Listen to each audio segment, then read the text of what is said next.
In a small town in Europe, there stood an old hospital that, despite its age, remained a beacon of hope for many. The hospital, though renovated numerous times, still held the scent of the past.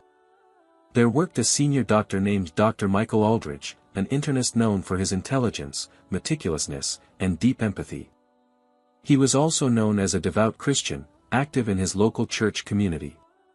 Dr. Michael had served for decades, but recently, his health had begun to decline. High blood pressure, heart complications, and chronic fatigue were slowly wearing down his body. One night, after performing an emergency surgery, he collapsed in the doctor's lounge. The next day, he became a patient in the very hospital he had served for so long. In the same room, there was also an elderly patient named Imam Yusuf, a Muslim man of Arab descent who had lived in the town for over 4 decades. He was known for his gentle, calm, and wise demeanor. He had been hospitalized for several days due to a lung infection. Imam Yusuf often stayed silent, reading a book and a small pocket-sized Qur'an he always carried. On the 4th night of Dr. Michael's treatment, he struggled to sleep due to persistent pain. In the darkness of the room, he heard a soft voice from the neighboring bed. Imam Yusuf was reciting the Qur'an in a low, gentle, and trembling tone. The sound was beautiful. There was a serenity in the recitation of those verses. Dr. Michael, who initially felt disturbed, gradually felt peace. He had never heard anyone read with such deep reverence. It was more than just a recitation, it felt like a prayer that reached deep into the soul. The next morning, Dr. Michael looked at Imam Yusuf with curiosity. He asked softly, "What were you reading last night?" Imam Yusuf smiled. "It was the Qur'an, our holy book, the scripture of us Muslims." Dr. Michael nodded slowly. "I don't know why, but hearing it last night made me feel calm." Imam Yusuf looked at the doctor for a moment, then said, "Because it is the word of God. And his word, when truly absorbed, soothes the hearts of anyone who hears it." That conversation marked the beginning of many more. Day by day, Dr. Michael began to ask more questions about Islam, about God from a Muslim perspective, about Prophet Muhammad, about the Qur'an. Imam Yusuf answered patiently and humbly. He never pressured, only explained with compassion. One night, Dr. Michael made an unusual request. "Could you read the Qur'an for me again, like you did the other day?" he asked. Imam Yusuf smiled and recited Surah Ar-Rahman in a soft voice that seemed to dance in the air. Dr. Michael held his breath. "So which of your Lord's favors will you deny?" The translation echoed in his mind. That night, he cried. Not because of pain, but because his heart felt touched by something greater than logic or medical science. After being discharged from the hospital, Dr. Michael decided to read the translation of the Qur'an. He read it like a scientist with skepticism, but also openness. The more he read, the more he felt this could not be the work of any ordinary human. He began secretly visiting the mosque, talking with imams, and studying the life of the Prophet Muhammad. There, he found the extraordinary example of a man who was honest, compassionate, and forgiving even to his enemies. Finally, on a quiet dawn, after months of searching and inner turmoil, Dr. Michael uttered the Shahida, the testimony of faith that changed his life. He took the name Mikhail Yusuf, in honor of the man who played a pivotal role in his new life, Imam Yusuf. His colleagues were shocked, some even distanced themselves. But Mikhail Yusuf stood firm. He became even wiser, gentler, and remained a dedicated doctor. He began giving small talks in his community, not to preach, but to share a story. The story of a Christian doctor who searched for God and found him through the recitation of holy verses by an old imam in a quiet hospital room. The story of Mikhail Yusuf became an inspiration to many. He proved that guidance can come in the most unexpected times and places. Sometimes, the light doesn't come through loud voices or debates but through the calm recitation of an old man reading the Qur'an from a hospital bed. After reciting the Shahida in a small mosque on the outskirts of the city, Dr. Michael Aldrich was officially known as Mikhail Yusuf. There were no cameras, no crowd. Just him, the Imam, and a prayer mat soaked with his tears. But his heart felt renewed. The world looked different. The air felt fresher, time seemed more meaningful, and the nights became a space for deep conversation between him and the Creator whom he had previously only known through theory. However, the euphoria was short-lived. The days that followed were trials. Mikhail Yusuf came from a devout Protestant Christian family. His father was a retired pastor. His mother, a Sunday school teacher. His siblings were all active in their local church. He knew the news of his conversion would shake them. A few weeks after embracing Islam, he invited his family for dinner. After the meal was served, Mikhail Yusuf sat calmly. "There's something important I need to share," he said. His father stared at him sharply. His mother clutched a small rosary in her hand. "I've embraced Islam." Silence filled the room for a moment. Then came the sound of a chair being pushed back harshly. His father stood up. "Are you joking, Michael? This is an insult." His mother shed tears. His sister turned her face away. That night ended in tears, disappointment, and painful words. But Mikhail Yusuf didn't respond with anger. Instead, he prayed for them in silence, just as Imam Yusuf had taught him, repel evil with what is better, and the one who is your enemy may become your closest friend. Word of Mikhail Yusuf's conversion to Islam spread quickly through the hospital.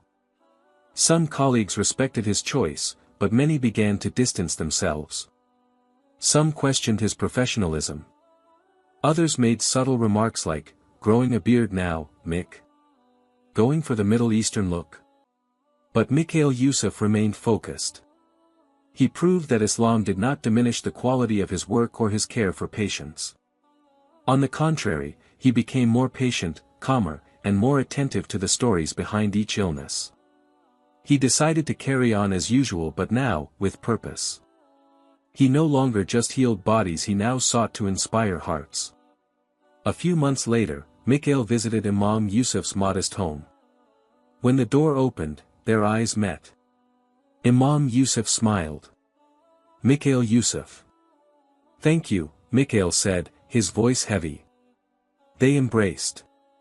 No words, only tears spoke. That night, they sat side by side, reading the Qur'an. Taking turns. Slowly. In Arabic and English. Like two old friends finally returning home, after walking different roads. Years later, Mikhail Yusuf began sharing his story. He never called himself a Dawah, preacher. He was just a doctor who had been given a second life. He was often invited to mosques, universities, and interfaith community events. There, he didn't just speak about Islam, but about the journey of discovering truth in silence, about being honest with one's own heart, and how Islam enters gently, not through force, but by invitation of the fitra, natural disposition. His father still hadn't fully accepted it. But their relationship slowly improved. And his mother, the one who once wept, had started reading small books about Islam that Mikhail left in the living room. One day, she softly said, "Even if I never become Muslim, I'm grateful because you've become a better person since then." And that was enough for Mikhail Yusuf. Because he knew that guidance doesn't belong to us, but kindness can be a path that leads to it. Now, Mikhail Yusuf lives a peaceful life. He's still a doctor. But now, every patient, every smile, and every word he speaks is a form of da'wah without the need for sermons. And every night, he reads the Qur'an. Just like that first night he heard it from the bed beside him. The difference is now he doesn't listen as an observer, but as a part of the story. The story of a seeker who finally found light in the quiet corridor of a hospital. It has been more than 2 years since Mikhail Yusuf said the Shahada. His life is peaceful, his prayers are consistent, his mother has become his worship companion, and the small mosque where he once recited the 2 declarations of faith has become his second home. But behind all that peace, there is an empty space in his heart yet to be filled, a life companion. One afternoon in autumn, Mikhail Yusuf was on duty in the internal medicine ward. He read the file of his next patient, Sarah El-Hanafi, 27 years old, a postgraduate student, admitted with fever and autoimmune symptoms. When he entered the room, the young woman was sitting on the hospital bed, wearing a light gray hijab. Her face looked tired, yet serene, and her eyes held something beyond pain steadfastness. Mikhail Yusuf greeted her gently. "Assalamu alaikum." Sarah raised her eyebrows slightly, surprised. "Wa alaikum salam, you're Muslim." Mikhail Yusuf smiled softly. "Inshallah. But I wasn't before." Sarah looked at him with curiosity. A spark ignited between them instantly, though left unspoken. Like two stars quietly glowing in the same sky. During her treatment, Sarah often spoke with Mikhail Yusuf. At first about her illness, then their conversations turned spiritual. She was surprised to learn that this European doctor was a convert, and even more surprised when she found out he used to be a devout Christian. "What made you certain?" Sarah asked one afternoon. Mikhail replied with few words. "The Qur'an and an old man who recited it the night I felt most alone." Sarah smiled. "That's guidance. It comes not when we search with our eyes, but with our hearts." Days passed. Sarah recovered. But Michael knew something had been left behind between them, a question yet to be asked. A few weeks after Sarah was discharged, Mikhail Yusuf visited Imam Yusuf. "I met someone," he said with a small smile. Imam Yusuf nodded gently. "If that woman can help bring you closer to Allah, then ask for her in a way that is blessed." Mikhail then contacted Sarah in the most respectful way he knew. He sent a handwritten letter instead of a digital message. In his letter, he wrote, "I don't know if this heart is worthy to walk with you toward paradise, but I'd like to try. If you are willing, allow me to meet your family." Sarah cried when she read the letter, not out of surprise, but because she had secretly been praying for a man who loved God first, before he could ever love her.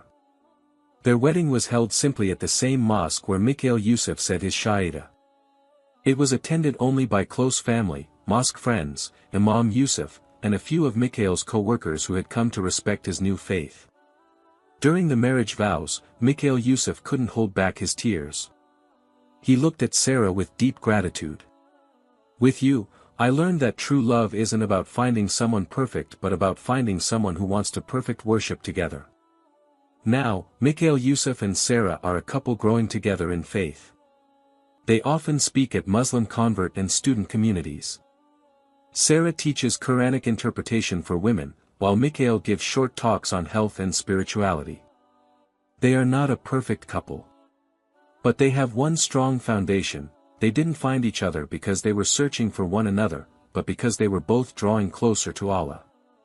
And on that path, Allah brought them together. And Mikhail knows ever since the night he heard the Quran recited by Imam Yusuf it had all been written.